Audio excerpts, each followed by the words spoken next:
গল্পতেই ছোট্ট ইউটিউব চ্যানেলে আপনাকে স্বাগত। আমাদের আজকের গল্প সায়নদীপ সাহার কলমে তোমার দ্বিধাতেই বেঁচেছি। গল্পের মুখ্য চরিত্রে অতনু, সৃষ্টি এবং অনু। শুরু হচ্ছে আমাদের আজকের গল্প তোমার দ্বিধাতেই বেঁচেছি। শুরু করা যাক জীবনের প্রথম অধ্যায় থেকে, যে অধ্যায়টা প্রত্যেকটা মানুষের জীবনে কঠিন থেকে কঠিনতর, বিশেষত যারা শূন্য থেকে শুরু করে। আজ আমি যেইখানে বা যে জায়গায় দাঁড়িয়ে, যে কষ্ট, যন্ত্রণা, ধৈর্য ও ভালোবাসার ফলই হলো আজকের এই দিন। আজকে আমি আপনাদের সঙ্গে আমার একটা ছোট্ট গল্প শেয়ার করব। যদি আপনাদের শোনার ইচ্ছে থাকে তো শুনুন না আমার পথ চলার ঘটনা। কেন শোনাচ্ছি আজকের গল্প? কারণ আছে। চলুন যাওয়া যাক সময়ের নৌকা বেশে অতীতে।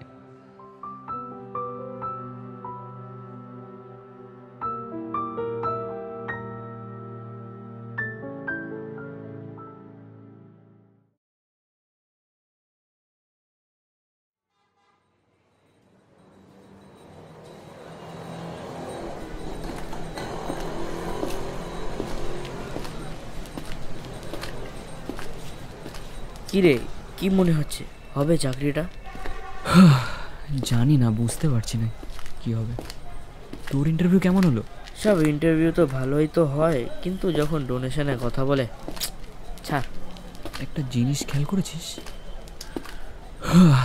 এসবের মাঝে পড়ে আমরা কীরকম ব্যস্ত হয়ে পড়েছি।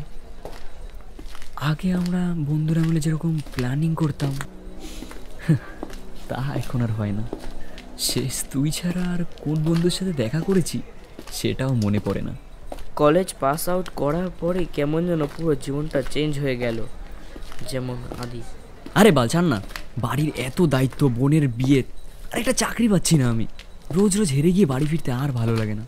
ছাড়, বলে আর কি হবে, সবার পরিস্থিতিই এক। সাকসেসের পিছনে ছুটতে গিয়ে রাতের ঘুমটাই উড়ে গেছে।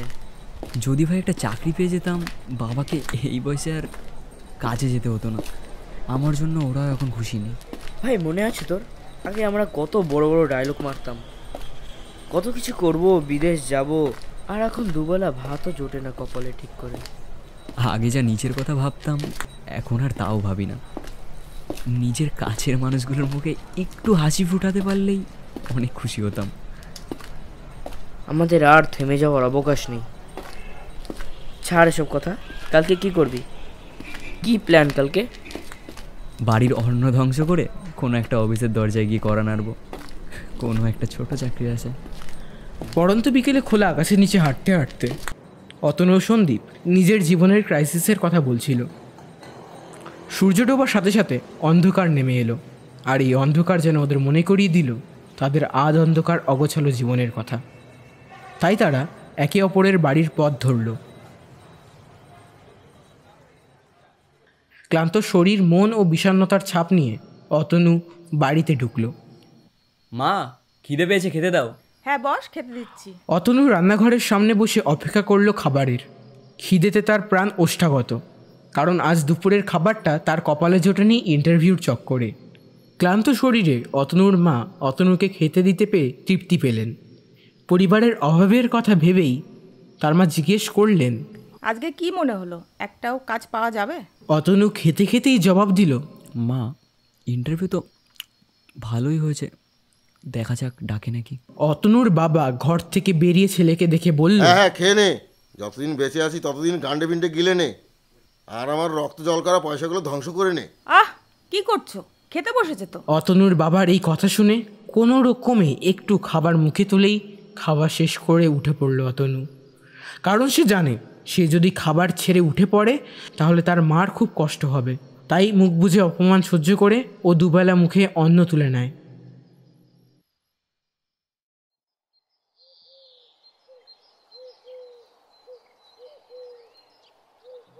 এরপরের দিন সকালে অতনু তৈরি হচ্ছিল একটা অন্য কর্পোরেট অফিসে ইন্টারভিউ দিতে যাওয়ার জন্য। তাই ও ওর মাকে বলল, মা জলদি খেতে দাও, এমনি অনেক দেরি হয়ে গেছে। ও সবে এক টুকরো রুটি মুখে নিয়েছে। তখনই ওর বাবা ওকে দেখতে পেয়ে বললেন, তা বলছি আর কতদিন আমার ঘাড় ভেঙে খাবি? এবারটা তার সহ্য করতে পারে না অতনু। ও যথেষ্ট রাগ লুকিয়ে ওর মাকে বলে, মা, আজ এমনি অনেক দেরি হয়ে গেছে, আমি আসছি। হ্যাঁ। বলেই ও খুব তাড়াতাড়ি বাড়ি থেকে বেরিয়ে যাচ্ছিল। তখনই ওর ছোটবেলার বন্ধু এবং একই সঙ্গে ওদের প্রতিবেশী সৃষ্টির সঙ্গে ওর দেখা। সৃষ্টিকেও কিছু বলল না, কিন্তু অতনুকে বুঝতে সৃষ্টির ভুল হলো না। ও ঠিক আন্দাজ করলো কিছু তো একটা হয়েছে। তাই ও অতনুর মাকে জিজ্ঞেস করলো, কি হয়েছে গো কাকিমা? ওই যা রোজ হয়। অতনু একটা কর্পোরেট অফিসের ওয়েটিং রুমে বসেছিল। একটু পর ওর ডাক এলো। ও দরজা ঠেলে বলল, may I come in ma'am? Yes, sure. Have a seat, please. Atanu বসার পর ইন্টারভিউয়ার ওকে বললেন, Tell me about yourself. My name is Atanu Chatterjee. I am from Barasat. I am completed my high school education. বেশ কিছু প্রশ্নের পর অতনুকে ইন্টারভিউয়ার বললেন, Atanu, your interview was quite good. If we need anything, we will let you know through email. Thank you. You may leave now. Atanu মেয়েটির ভাব দেখেই বুঝতে পারলো এখানে কিছু হওয়ার নয়। ও ওদের আড্ডা দেওয়ার জায়গাতে দাঁড়ালো, তরুণদার চায়ের দোকানের সামনে। একটু পর ওখানে সন্দীপও এলো। সন্দীপ বলল, কিরে ভাই, কেমন হলো ইন্টারভিউ? ওই রোজ তো ভালোই হয়, পরে আর কিছুই হয় না। সেম অবস্থা ভাই। কি খাবি ভাই আজকে? না মানে পল্লবী। ভালো ভালো, যা যা। সন্দীপ চলে গেল। এরপর অতনু গেল ওর প্রিয় জায়গাতে, গঙ্গার ঘাটে।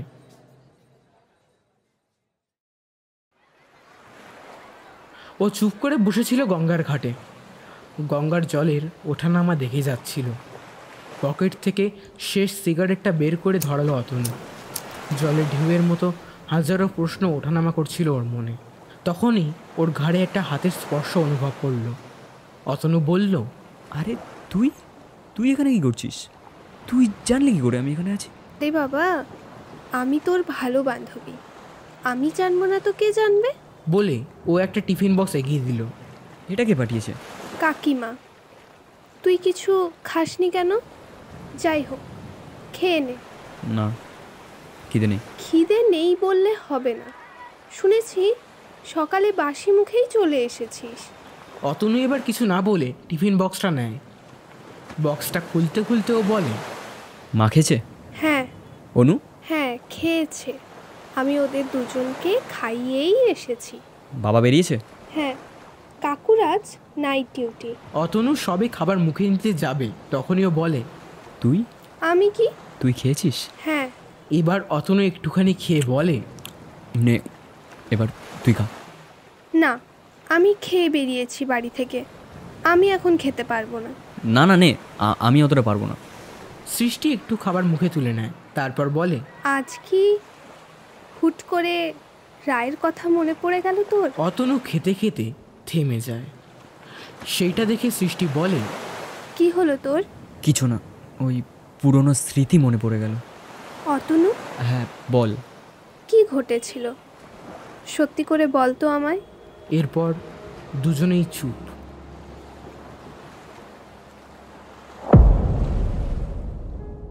ঘটনাটা এর থেকেও বেশ কিছু বছর আগের। তখন কলেজে অতনু, সন্দীপ আর আদির একটা দুর্দান্ত গ্রুপ ছিল। অতনু আর সন্দীপ শুরুর থেকেই মধ্যবিত্ত পরিবারের ছিল, কিন্তু আদি ছিল বড়লোক ঘরের ছেলে। কিন্তু ওর মধ্যে কোনো অহংকার ছিল না। অতনু শুরুর থেকেই পড়াশোনাতে ভালো ছিল এবং যে কোনো হেল্প চাইলে ও করতে রাজি হয়ে যেত।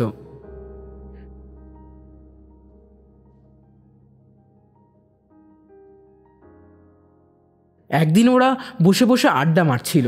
তখনই ওদের ব্যাচের একটা মেয়ে এসে অতনুকে বলে, হাই, আমি রাই। আজকে স্যার যা বোঝালেন না, ওইটা নিয়ে আমার একটু প্রবলেম আছে, একটু হেল্প করে দিবি? হ্যাঁ, কেন করবো না।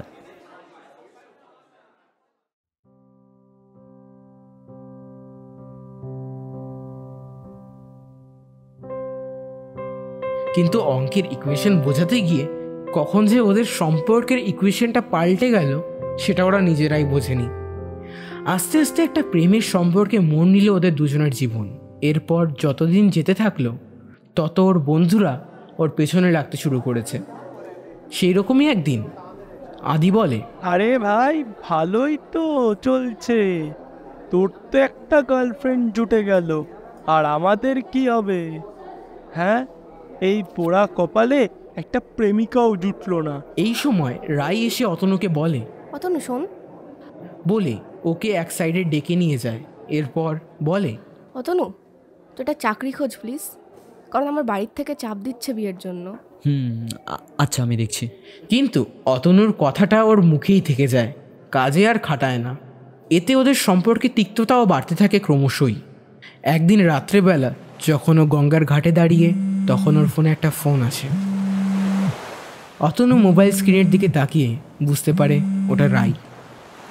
এতদিন পরে? বাবা, কি মনে করে? তোকে তো অনেক করে বললাম একটা চাকরি খোঁজার জন্য, আর তুই তো আর খুঁজলি না। তাই সামনের মাসে আমার বিয়ে ঠিক করেছে আমার বাড়ির লোকজন। সামনের মাসে 15 তারিখ আসিস আমার বিয়েতে, আমার ভালো লাগবে। বুঝলাম। আচ্ছা ঠিক আছে, ভালো থাকিস। এরপর আবার মিনিট 10 জন্য চুপচাপ বসেছিল গঙ্গার পাড়ে। তারপর হঠাৎ শুনতে পায় সন্দীপ দৌড়াতে দৌড়াতে আসছে ওর কাছে। সন্দীপ এসে হাঁপাতে হাঁপাতে বলে, খবর জানিস? হ্যাঁ জানি। আমি প্রথমে বিশ্বাস করতে পারিনি। হ্যাঁ আমিও না। কার সাথে বিয়েটা করছিস জানিস তুই? কার? আদির সাথে। কিছুক্ষণ চুপ করে থাকার পর অতনু বলে, আদির সাথে? বাহ, ভালো। আদি কেমন হুট করে চাকরিটা পেয়ে গেল, তাই না? বাদ দে, জানি আমি কি করে পেয়েছি।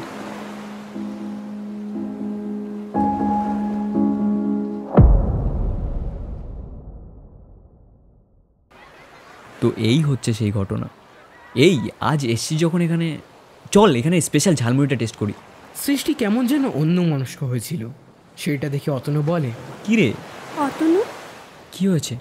জানিস অনুর শরীরটা না ঠিক ভালো নেই, মাঝে মধ্যেই সেন্সলেস হয়ে যাচ্ছে। কি? এই কথা তোর আমাকে আগে বলিসনি কেন? কাকিমা তো তোকে বলতেই বারণ করেছিল। ওখানে আর দাঁড়ায় না অতনু, উঠে এগোতে থাকে বাড়ির দিকে। কোনো রকমে গিয়ে আটকায় সৃষ্টি। তারপর সৃষ্টি বলে, পাগলামো করিস না, এখন বাড়ি গিয়ে ঝগড়া করলে সব ঠিক হয়ে যাবে। হ্যাঁ আমি তো পাগলামি করি, আমি তো কারো কথা কখনো ভাবি না। শেষের অর্ধেক কথা অতনু বলতে পারল না, কারণ ও ঝরঝর করে কেঁদে ফেলেছিল সৃষ্টির সামনে। ওকে 2 হাত দিয়ে জড়িয়ে ধরেছিল সৃষ্টি।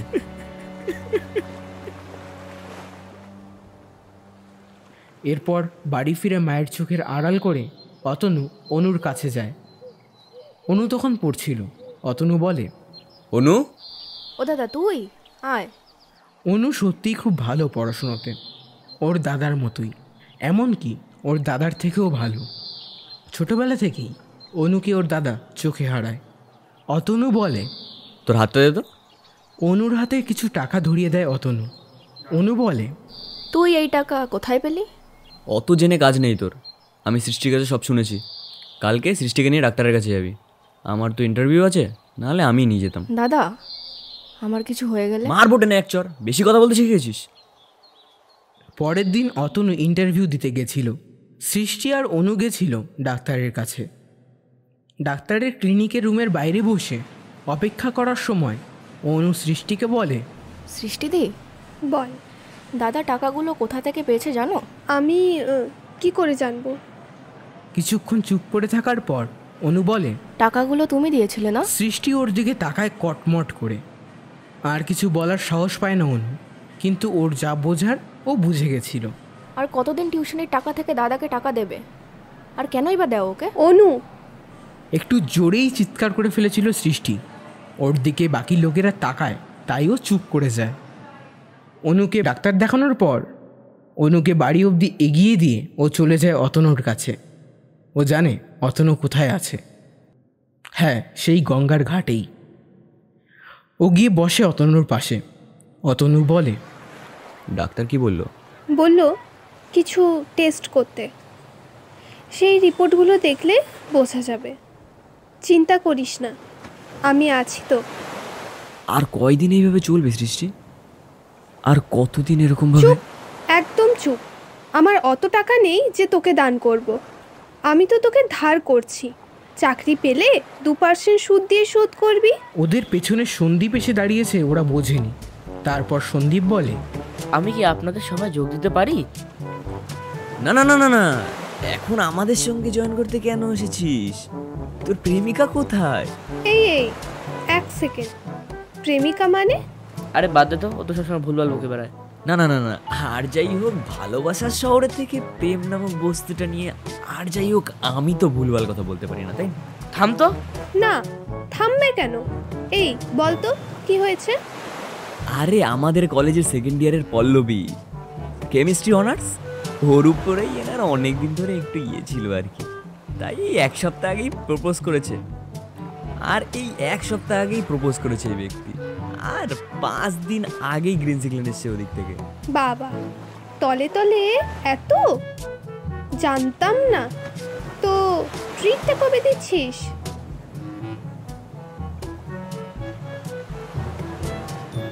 সপ্তাহ 2 পর অতনু যখন ইন্টারভিউ থেকে ফিরে গঙ্গার ঘাটে গিয়ে বসবে, তখন ওখানে গিয়ে দেখে সেখানে আগে থেকেই সৃষ্টি বসে আছে।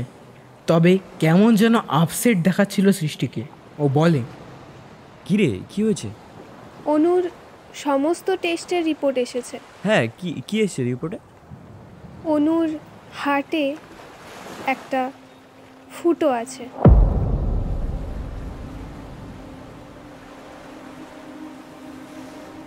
অতনু চুপ। দেখ, সব কিছুই ঠিক করা সম্ভব। ডাক্তার বলেছে ওকে 3 মাসের মধ্যে হসপিটালে ভর্তি করতে হবে, আর 6 মাসের মধ্যে একটা অপারেশন করতে হবে, না হলে। অতনু তাকায় সৃষ্টির দিকে। তুই চিন্তা করিস না, আমি তো আছি বলে ও অতনুর হাতটা শক্ত করে ধরে। যথারীতি 2 মাসের মধ্যেই ধার দেনা করে অনুকে ভর্তি করানো হয় হসপিটালে।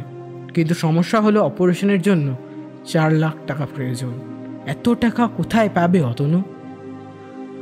খুব চেষ্টা করে ও একটা চাকরির জন্য, কিন্তু কোথাও চাকরির সন্ধানও পায় না। এদিকে কি করবে ও? সময়ও এগিয়ে আসছে, ওর বোনের শরীরটা ক্রমশই খারাপ হচ্ছে।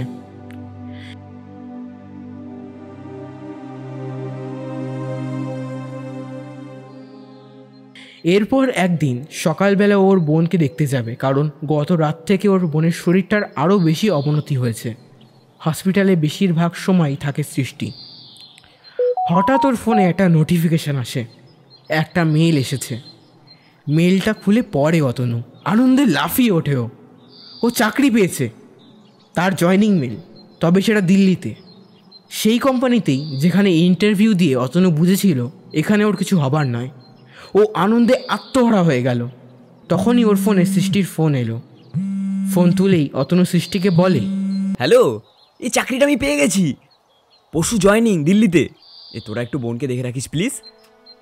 আশা করছি আর 2-3 মাসের মধ্যে বোনের অপারেশনটা হয়ে যাবে। কিন্তু অতনু যখন থামলো, তখনই বুঝতে পারলো অতনু ওপার থেকে শুধু কান্নার আওয়াজ ভেসে আসছে। অতনু বলে, হ্যালো, কি হয়েছে সৃষ্টি? তুই কাঁদছিস কেন? অনু অনু অনু আর নেই।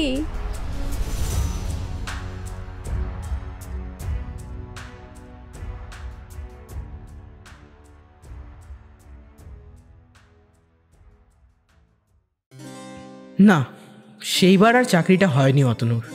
হবেই বা কী করে? ও তো জয়েনই করেনি চাকরিতে। কেনই বা করবে বলুন?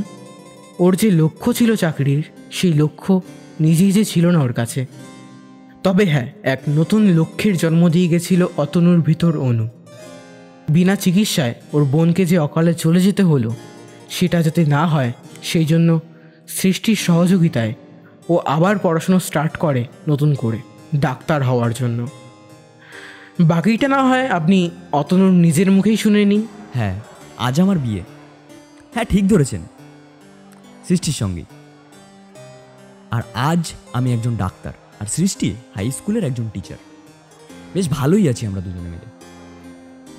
আরে ভাই চল, এবার লগ্ন পেরিয়ে যাওয়ার পর কি বিয়ে করতে যাবি? হ্যাঁ ভাই, আসছি।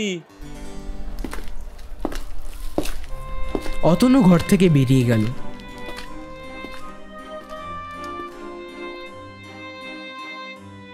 আচ্ছা, আপনারা ভাবছেন তো যে এটা কীরকম ভালোবাসার গল্প শুনলেন, যেখানে ভালোবাসার স্বীকারোক্তির কথাই উল্লেখ নেই।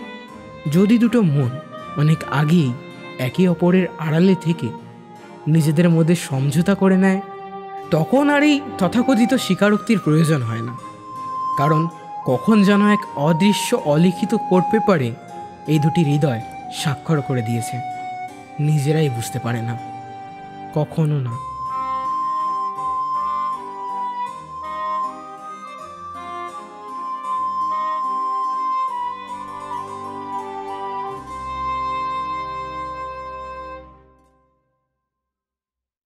এতক্ষণ শুনছিলেন শায়নদীপ সাহার কলমে তোমার দ্বিধাতেই বেঁচেছি গল্পের অতনুর ভূমিকায় রাজ, সৃষ্টির ভূমিকায় অঙ্কিতা, রায় এবং অনুর ভূমিকায় নীলাঞ্জনা, ইন্টারভিউয়ারের ভূমিকায় দেবারতী, অতনুর বাবা প্রণয়, অতনুর বাবা প্রণয়, অতনুর মা শাশ্বতী এবং গল্পের কথক আমি শুভদীপ। গল্পের poster design Bengal graphics and tech network. গল্পের নামকরণ এবং সহ পরিচালনায় নীলাঞ্জনা। গল্পের সাউন্ড ডিজাইন এবং সমগ্র পরিচালনায় আমি শুভদীপ। শেষ হলো আমাদের আজকের গল্প তোমার দ্বিধাতেই বেঁচেছি।